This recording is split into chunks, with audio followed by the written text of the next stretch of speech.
Hi folks, this is all the fruit, and here I have Fuller's Teasel.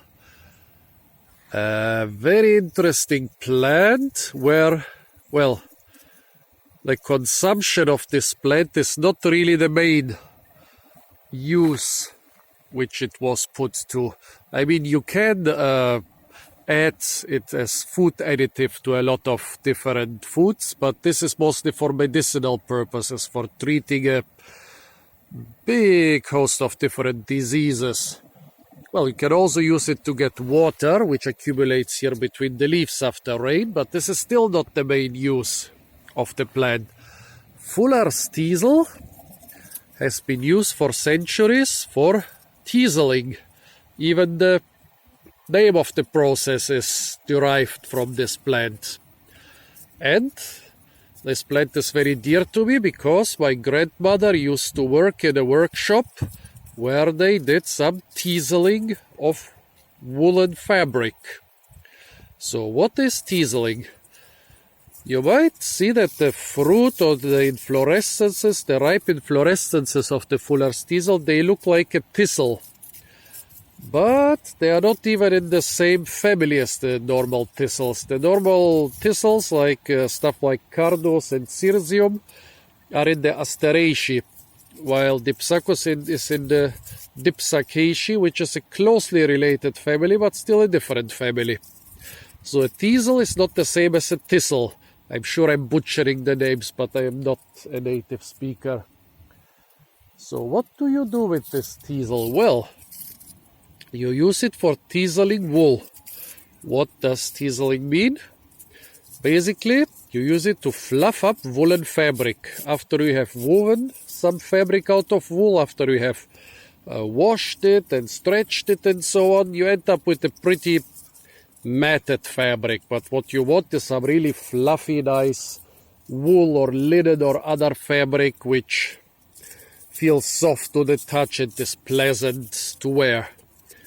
Well, introducing the Fuller's Teasel. What do?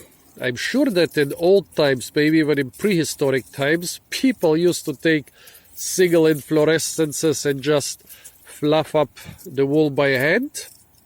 But since the 16th century, there have been mechanical devices to do this. Basically, the devices in the workshop where my grandmother worked were, well, some machines, pretty big ones, with a lot of iron skewers, like big shashlik skewers.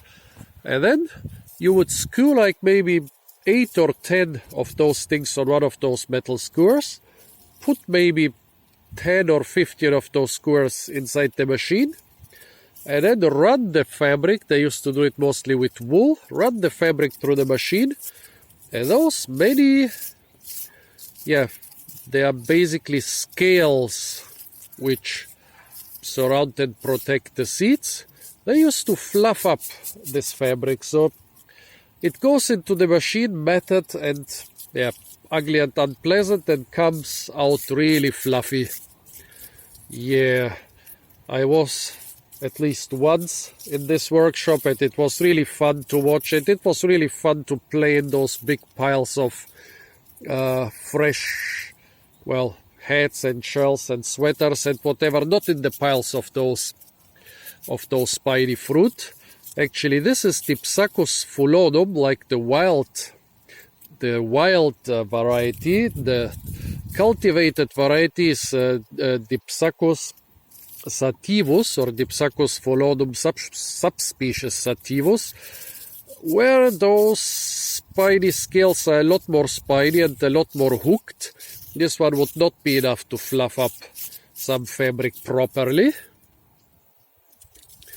Yeah, they are kind of soft, so the cultivated ones are a little bit more sturdy, so you can use it for quite some time.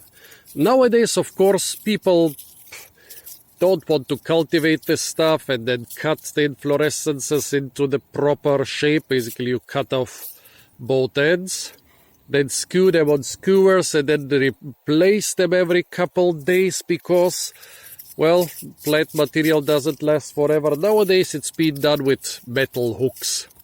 with carefully produced metal hooks which don't rip the fabric into pieces but basically fluff it up. So the process is still being done. Only this plant is not used anymore, except maybe in some third world countries, but I don't think that there are countries much less developed than Bulgaria, and even we stopped using it decades ago as far as I know. Well folks, this was the Fuller's Teasel, a plant very dear to me from my childhood. Stay tuned for a lot more fruit videos from the, well, meadows and shrublands of Germany. And don't forget to like, share, comment and subscribe.